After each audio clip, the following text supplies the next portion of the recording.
and unpack a massive internet phenomenon. We're looking at a truly terrifying idea today, the concept of Hollywood horror literally bleeding into real life. Now, you and I both love a good scare, right? Especially when we know it's safely contained behind a screen. But what actually happens when the very people making the nightmare start experiencing it themselves? Today, we're dissecting a highly specific piece of viral media to figure out exactly how it completely captivated millions of people. We're going to go through this anatomy of a mystery, slide by slide, to really understand the architecture of digital dread. I mean, just consider this chilling premise for a second. The sets for these horror movies may have been scarier than the actual movies themselves. That single sentence, pulled straight from the creator's description, is the exact hook that pulled millions of viewers down the rabbit hole.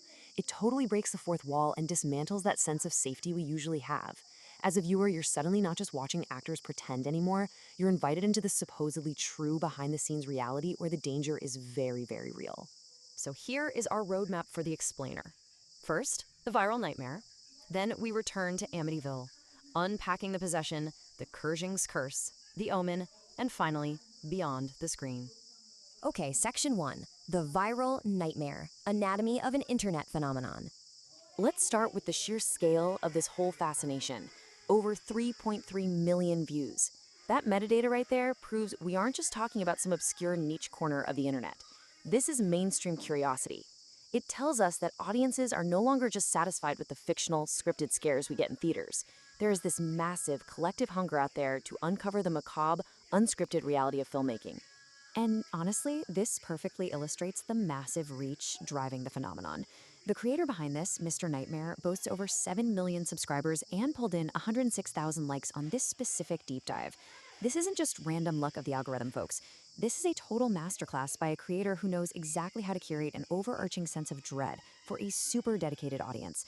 When someone with a platform this huge speaks on the supposedly true horrors of Hollywood, millions are absolutely going to listen. Now, what's really fascinating here is how we can map the auto-generated chapters from the source material. Just look at the deliberate pacing in this timeline. You can see exactly how the creator structures the terror over roughly 9.5 minutes. They didn't just toss scary stories into a blender. It's methodical. Starting at 0 minutes with Amityville, moving quickly to the possession at 141, ramping up with the Conjuring at 250, and then leaving this long, sustained finale for the Omen at 611. Let's break down this exact blueprint of fear. Section 2. Return to Amityville. The foundation of fear. Right at the 0 minute mark, the narrative immediately grounds itself in one of the most infamous paranormal locations in modern history. By opening this analysis with the Amityville horror, the creator is instantly signaling to the audience that we're dealing with legends rooted in claims of real-world hauntings. Amityville isn't just a movie script. It's literally a cultural touchstone for the paranormal. Starting right here gives the rest of the explainer a foundation of supposed historical truth. It totally primes your mind to start blurring the line between fact and fiction right out of the gate. So, the crucial point here is asking ourselves, what actually happens when a film crew actively tries to recreate a true documented haunting, and the atmosphere just becomes entirely too real? When you're standing on a set designed specifically to mimic a house known for real-life murder and alleged demonic activity, are the shadows in the corner just a lighting trick, or are they something else? That is the exact psychological hook this first chapter sinks right into you. Moving on to Section 3, Unpacking the Possession, Cursed Objects. At 1 minute and 41 seconds, the narrative does this really clever pivot. We go from a haunted geographical location to a completely different kind of fear, the cursed narrative and the cursed object. This shifts the focus entirely. It plays so heavily on that primal anxiety we all have about accidentally inviting demonic entities into our own safe spaces through physical stuff. I mean, a haunted house is scary, sure, but you can just walk out the front door. But an object can be moved. It can be brought right into the studio. By focusing on the possession, the explainer taps into the sheer terror of the tangible, physical items they use as props on set. It forces you to genuinely wonder if you spend weeks on end acting out the dark rituals of a possession film, surrounded by supposedly cursed artifacts, can you inadvertently invite something dark right onto the soundstage? And even worse, did that curse follow the cast and crew home when they finally yelled cut? It is a terrifying escalation. Section 4, The Conjuring's Curse, The Warren Files. Building that suspense even further, the 250 chapter marker drops us of a modern mega franchise. This brings the supposed real-life case files of famous demonologists Ed and Lorraine Warren directly into the Hollywood spotlight. We aren't just talking about some one-off ghost story anymore. We're looking at a franchise built entirely on an extensive library of claimed paranormal investigations. Incorporating The Conjuring connects the movie set back to this vast lore of demonic activity that a lot of people believe is absolutely 100% true. If the underlying story claims to be a real paranormal event, it begs a seriously terrifying question.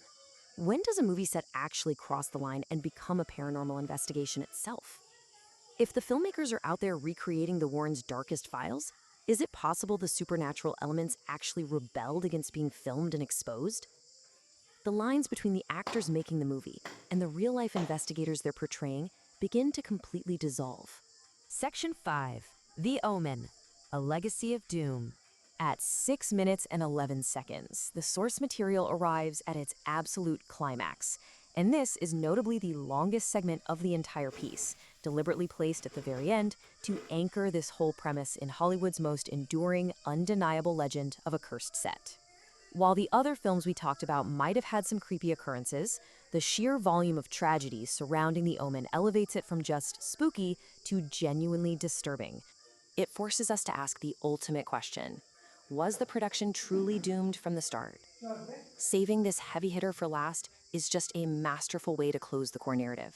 It leaves audiences staring blankly at the screen, forced to decide if an unprecedented string of horrific documented coincidences was just terrible luck, or if it was actually a malevolent force actively punishing the production. Finally, Section 6, Beyond the Screen, the Paranormal Ecosystem. But our explainer doesn't end there, and honestly, neither does the internet's obsession. We have to look at the vast ecosystem of suggested content directly surrounding this media to get the full picture. The metadata reveals an entire landscape of related rabbit holes. When viewers finish one terrifying deep dive, boom, they're immediately presented with content like horror movies based on true Subscribe stories, for my or channel. hyper-specific cases like A Haunting in Arkansas, and full documentaries going inside the demonic world of Ed and Lorraine Warren. This proves audiences are incredibly hungry to continually blur the lines between scripted horror and true events. They don't want the terror to stop.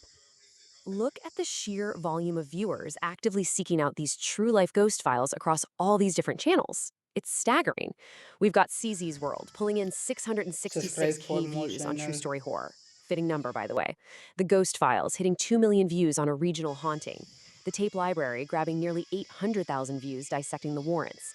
This isn't an isolated thing. It's a massive, self-sustaining loop of internet paranoia. The algorithm feeds the curiosity, and the curiosity just feeds right back into the algorithm. Which brings us to our final lingering thought.